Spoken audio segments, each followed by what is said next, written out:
Good mid-afternoon.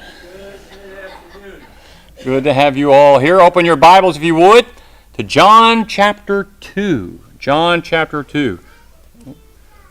We'll get back to 2 Timothy next week, Lord willing. I was going to do it this evening.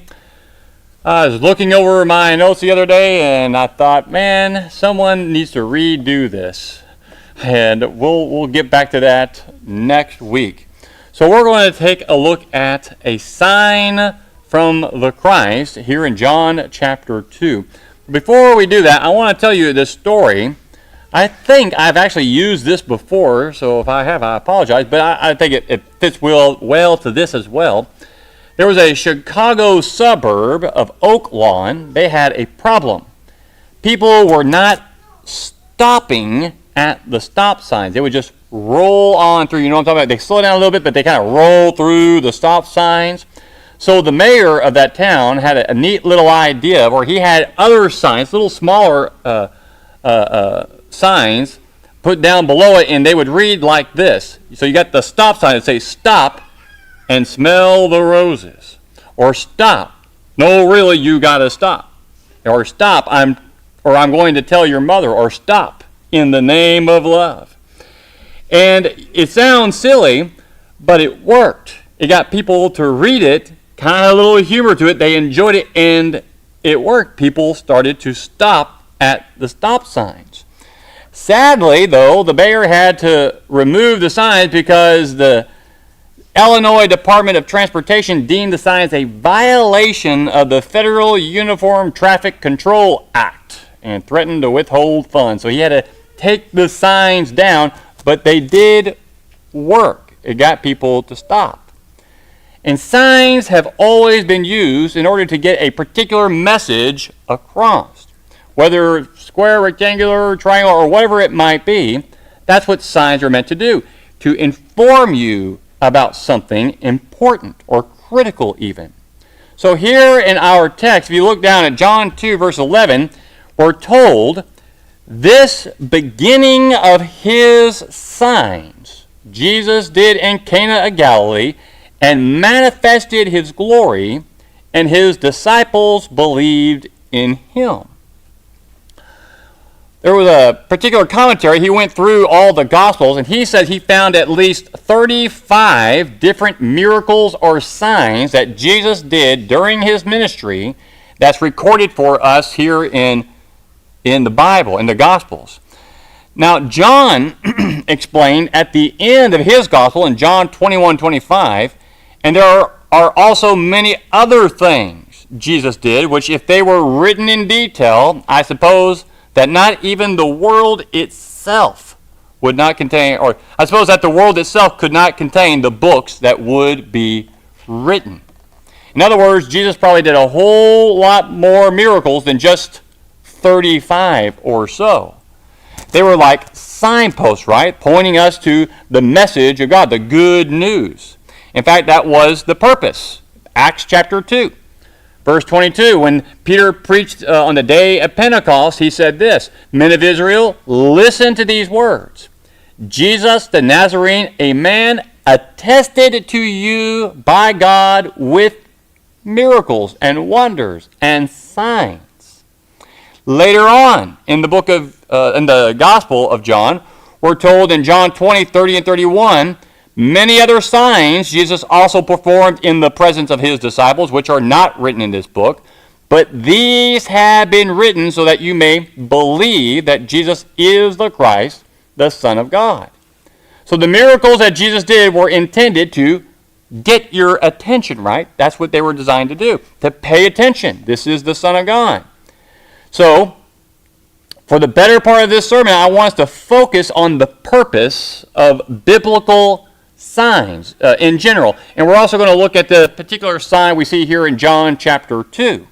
But before we do that, I want to spend just a couple of moments addressing something some people struggle with. I guess maybe struggle is a strong phrase for this chapter. But in chapter 2, some people worry about what occurs here in Cana.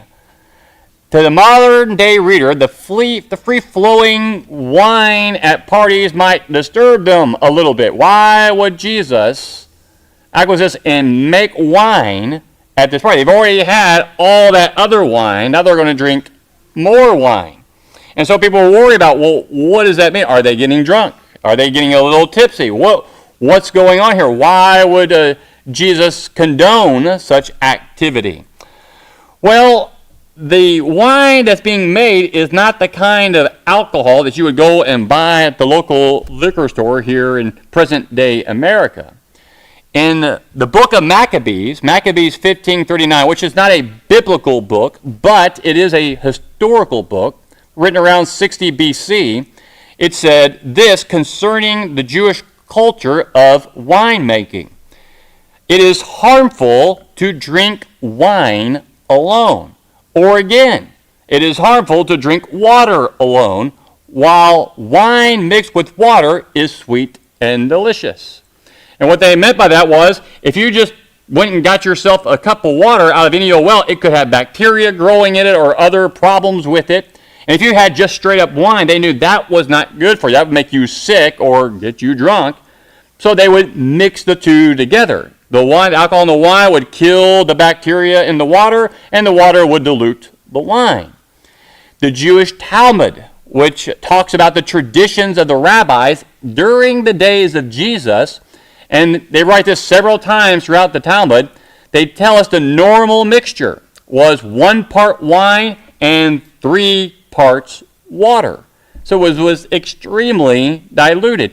Even Peter, you may remember in Acts chapter 2 when everyone heard those disciples speaking in their own language, or they would hear different languages, and some people got up and thought, man, these men are drunk.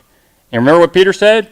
It's not even the midpoint of the day. They're not drunk. In other words, it was impossible. They could not possibly drink enough wine with the way they made it for them to even get tipsy. Not possible. And so, just so we understand, Jesus made good wine, but it was probably the watered down wine that they were used to. So now that's out of the way, let's get to the purpose of Jesus' miracles. As I said, the first and foremost, Jesus' miracles were meant to get people's attention. I was reading this interview. It was a transcript from an interview on NPR, and in this, they were talking about this Pew Forum on religion, where they asked people, a good majority of Americans, how many of them believed in miracles? 80%. I don't know when this was put out, so I don't think this is present day, but at the time, 80% believed in miracles.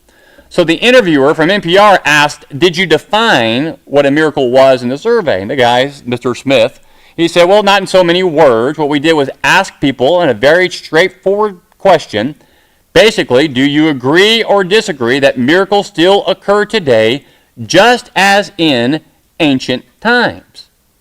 The interviewer with NPR surprised me because his next statement was, well, that gives people some context. Ancient might be taken as a word for biblical.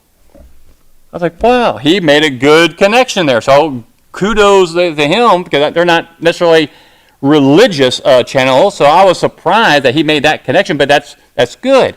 Ancient miracles are tied to the idea of the Bible, so I like that. And they are, because miracles are God's signature. You may remember in the book of Exodus when we read about the miracles performed before Pharaoh and his magicians, and it got to a point there in chapter 8 where they could not perform the things that God was doing through Moses with Aaron holding that staff. They said it was the finger of God. They were real miracles. Miracles were the times when God interceded, right, in the course of human affairs. It really got people's attention. And as we pointed out, the signs God used were intended to do that. In fact, that's exactly what Jesus said these miracles were for. Later on in the Gospel of John, Jesus is challenged by some folks to prove who he is. Now, originally in the book of Deuteronomy, you have 2 or 3 witnesses, but he brings up 5 witnesses to attest to who he is. He points out that John the Baptizer, his testimony witnessed to who he was. the testimony of the Father. Remember when Jesus was baptized, the booming voice from heaven, this is my Son. And then also the testimony of biblical prophecy. He pointed to that. And then there was the testimony of the miracles. Jesus said this, for the work, this is John 5:36, for the works which the Father has given me to accomplish, the very works that I do, testify about me, that the Father has sent me. They're signs, and they should make that clear to folks. And so the miracles that Jesus talked about are his calling cards about who he is. They were done by Jesus to give credibility and give authority to his ministry. Or as it says in our text in John 2:11, they manifested his glory. Remember, manifest is to bring to life or to show it in a way that you can see. It manifested his glory. Now back to the miracle here in chapter 2, where Jesus turns the water into wine. Sometimes we kind of gloss over this sign, I think, at times, because we know what it is. We know that. We discussed this in the past, where sometimes you read through things and you think, I know this story really well. Well, I want to point out a few things I think are interesting that sometimes we might overlook. So we're told there, look in John 2, verses 3 and 4. We're told that when the wine ran out, the mother of Jesus said to him, they have no wine. And Jesus said to her, woman, what does this have to do with us? My hour has not yet come. Now, do you think that is a flippant response from Jesus? If you're not sure, or if you're shaking, you're saying no, imagine your own kid saying that to you. Jenny, what is that to me? I'll tell you, if one of my kids said that to me, Dad, what is that to me? It's not my time. You're going to do it, pal. And I'd be getting on to him about that. But let's look at what's going on here. This is every scholar agrees this was not a flippant nor an offensive statement, especially for that day and age. Jesus, was he irritated by it? We don't know. Maybe. Some people think so. But he's 30 years old here. He's 30. His mom is trying to run his life, telling him what to do still. So my hour has not yet come. What is he saying? When he says my hour has not yet come, I have not planned for this. This is not part of my plan nor my purpose, what you're asking me to do. He knows exactly what he intends to do when he intends to do it. And his mother is, calling audibles on him on this. Now bear in mind, this is the first sign Jesus has done, that he's ever done. He has not done any miracles yet. So Mary doesn't have some sort of thing in the background thinking, well, he's done it before. She has not seen this occur. But I like what Mary does next. It's like she doesn't even hear Jesus. She just turns to the servants and says, do whatever he tells you to do. There in verse 5. And then she just walks away. Now, this is Jesus, right? King of kings, the Lord of lords. He is the Son of God, stepped down from heaven to be a man and to die in our place. He is going to one day come back again and judge all mankind. He does not have to listen to her. He doesn't have to. But he does. He honors his mother. And he does exactly what she requests of him. Was it according to the plan? I don't think it was. Nor was it according to his purpose. But he can use this, though, and he will. We'll get to that here in a little bit. Do you realize that if you are a Christian, you're given the same promise. You can go up to God and you can ask for whatever you want. And I mean, we can ask for whatever we want, but we won't always get what we ask for, right? We've gone over this. And a lot of times we talk about whatever you ask according to his will, he will hear you. I do believe that you can ask for things that might be outside of that will. And if you're a righteous person and you're striving to do good in God's will, there are times God will answer those things. Now, don't take this as Chris is saying, Chris told me I can ask for $1 billion. Don't go around saying that. No, I'm not. But I do see that you can ask for things from God. And like the persistent widow, you might ask it to a certain point. Maybe God will answer it. Maybe he won't. But we do see it happening here. Mary is asking for something. He says, no, it's not my time. This isn't why I'm here to do this. But he does it anyway. And I think it's because she asked in faith. She knew he could do it. And he does it. He takes opportunity to make it a sign for people, but he does it. Another thing I'm seeing here is that since his mother asked, Jesus was going to do this the right way. We're told there in verses 6 and 7. Now there were 6 stone water pots set there for the Jewish custom of purification, containing 20 or 30 gallons each. Jesus said to them, that's the servants, fill up the water pots with water. So they filled them up to the brim. Now, see, he told them to fill the stone jars sitting there, but these weren't just any old stone jars or pots. That they were used for, as the text tells us, they were used for purification. Whenever I read something like that, my first thought is, why these? Now, you got all these apparently empty jars, right, that had the other wine in it. Why not use those jars? Or why not get something that's already got water in it? Why pick something that's set aside for purification? Why these? Well, here's the first thing that comes to my mind. Since these jars never had wine in them, they were meant for water, for purification. Since they never had wine in them, no one could accuse Jesus of simply finding jars that had wine in it, or it had the taste of wine in it, and that's why these tasted like wine. These had never been part of that. So this was part of the miracle. Secondly, I think Jesus used these jars dedicated to purification because that is why he came. Zechariah tells us in Zechariah 13:1, prophesying about the coming Messiah, said that in that day a fountain will be opened for the house of David and for the inhabitants of Jerusalem for sin and for impurity. He's there to purify us. So I think Jesus chose those stone jars for purification. He did it deliberately. It was the purpose of his being there in his ministry. The reason he came to purify us was because of the stain of sin and the filth that we had in our lives. And he would accomplish this by the shedding of his blood, right?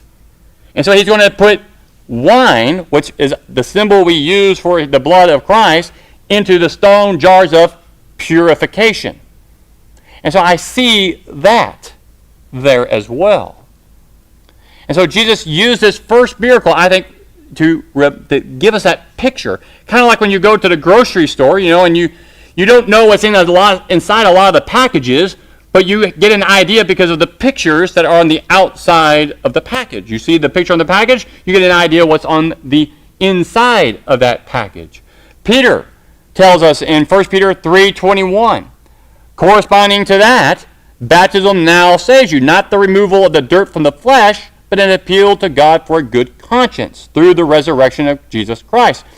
Baptism is part of what God asks us to do to accept salvation.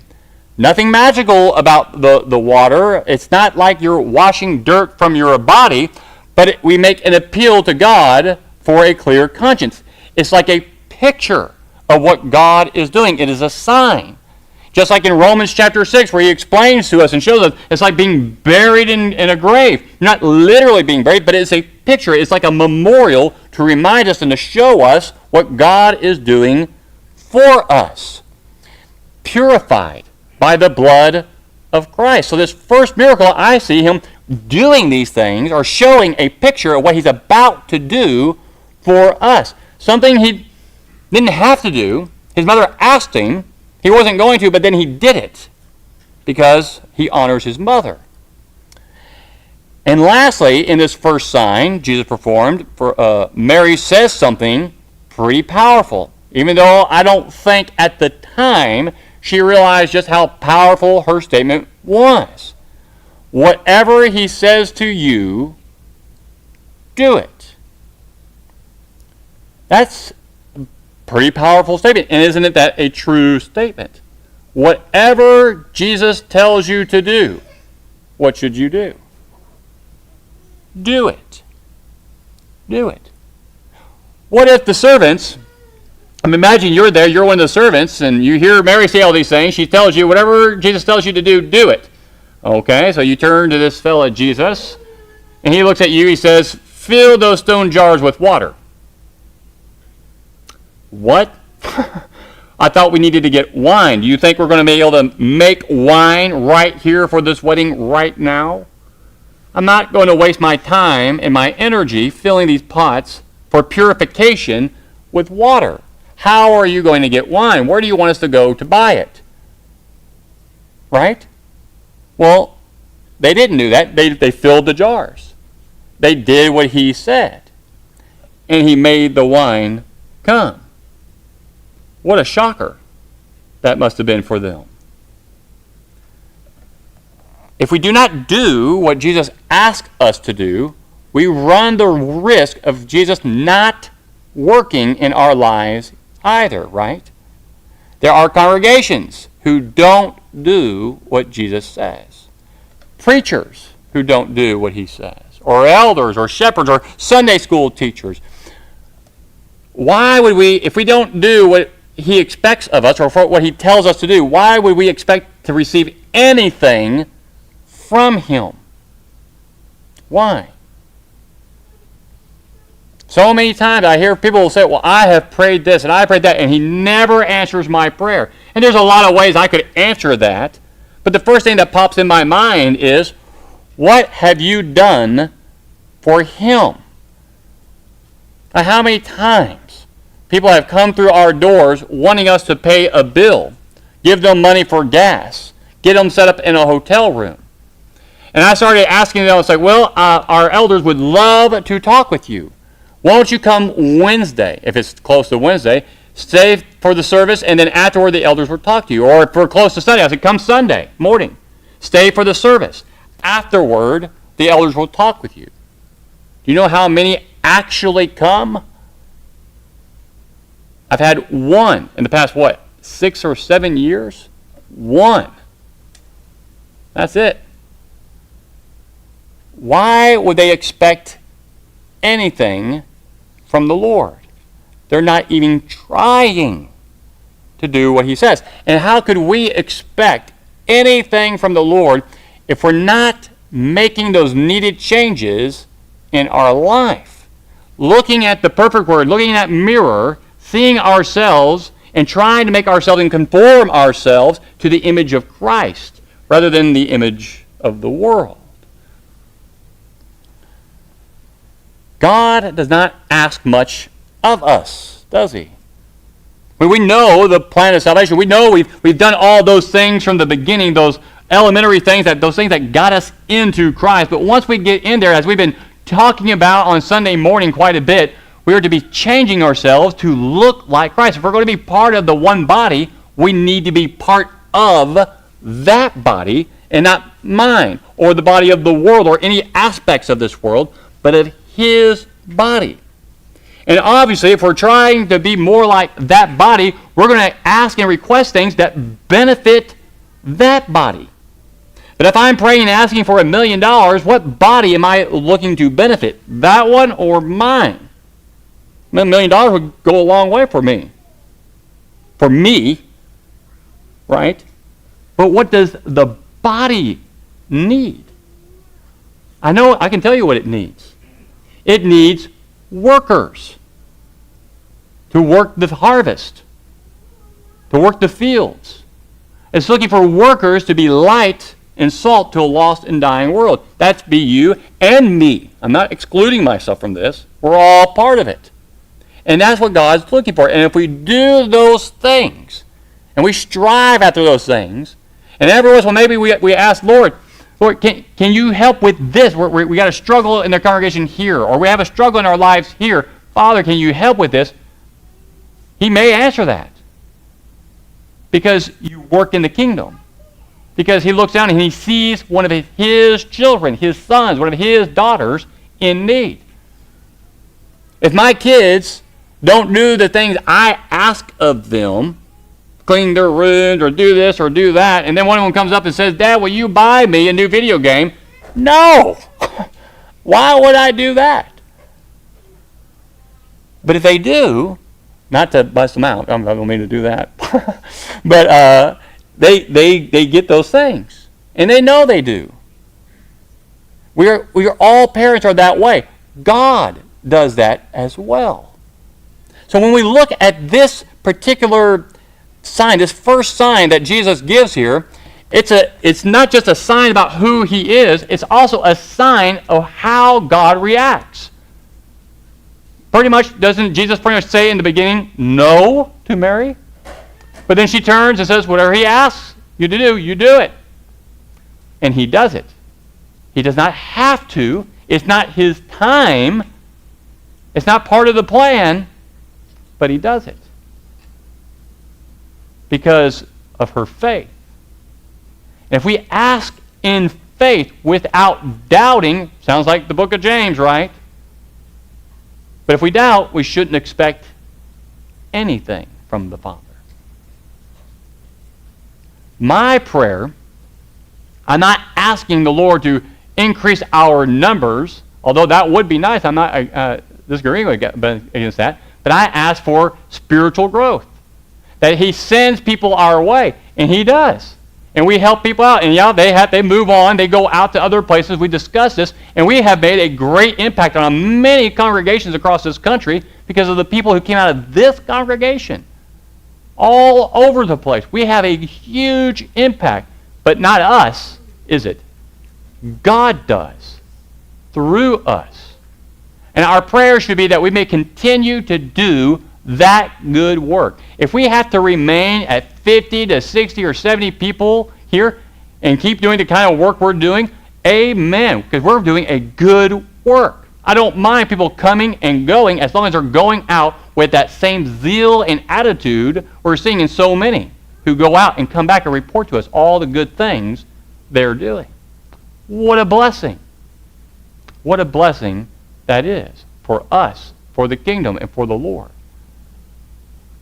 What a great sign, first sign that Jesus gives us here in John chapter 2. It is a sign of who he is. A sign of what he's willing to do and going to do for you and me, for the rest of the world.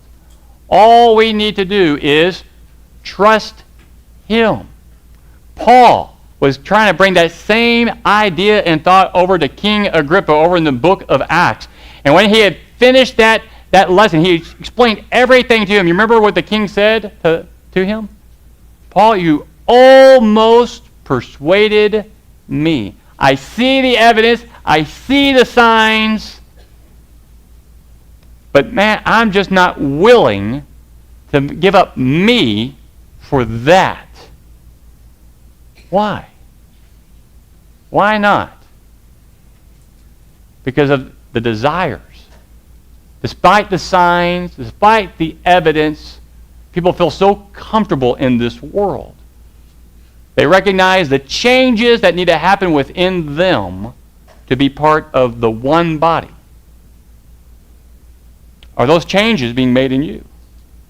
Are we really conforming ourselves to look like Christ? That's an ongoing project that never ends as we strive to be more like Christ and be a good, impactful influence on all those around us. You know, Satan is never too far away looking for those who are going to put their guard down so he can pounce upon them. He does not want truth to get out there into this world. He's not going to want anyone to leave from North Valley and continue to spread that word. And so he's going to attack. He's going to use depression and despondency. He's going to try to make you feel better, make you think it's not going well. Whatever it takes to make us stop what we're doing. Remember, the roar of the lion causes you to stop in your tracks. But we must keep on keeping on for the Lord. I think this sign helps us to keep doing that. We're going to close out with this invitation song, but we want to give the invitation of Christ to anyone who might need it this evening. An invitation to put Christ on in baptism, that's the need, or if you just need the prayers of the congregation, whatever that might be, won't you come forward